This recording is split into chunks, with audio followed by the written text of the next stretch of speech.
One thing about me that you may not know is that I power lift. And how I got into powerlifting was really when I really started my journey of healing. You see, I needed something to distract me, and I needed to cultivate an environment for my healing. So when I went into the gym, any thought of the narcissist was not allowed. And anytime I am in the gym, I don't allow myself to ponder on anything or meditate on anything other than what I'm doing.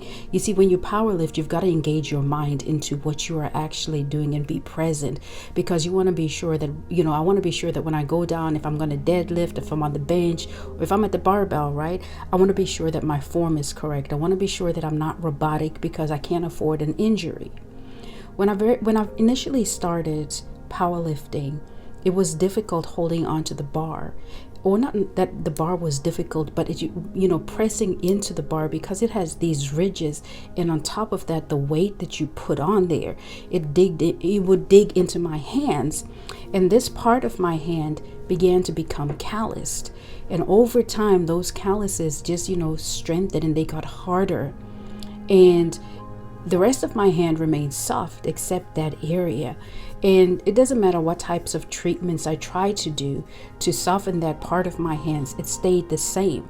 But not only that, I didn't necessarily, and I don't necessarily want to strengthen that or soften it, should I say, because when I go grab the bar, now that it's been so much or so many years of doing this action, when I add some additional weight onto the bar and I go to break a PR, I'm not focused on the pain, because that part of me is calloused. It's insensitive to the pain.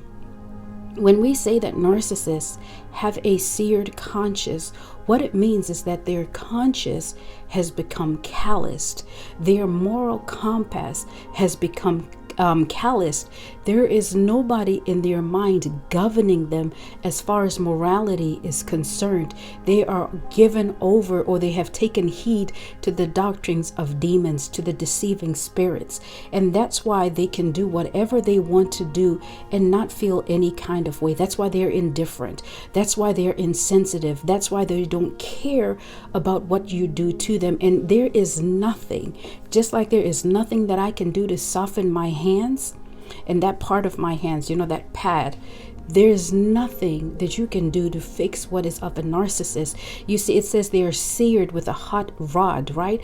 But consider when cows and that kind of, cows and animals get branded, cows and horses, right? They get branded. Hair never grows back over those parts, because it becomes dead in its own way. The cells at that part die, and it's just the same with narcissists.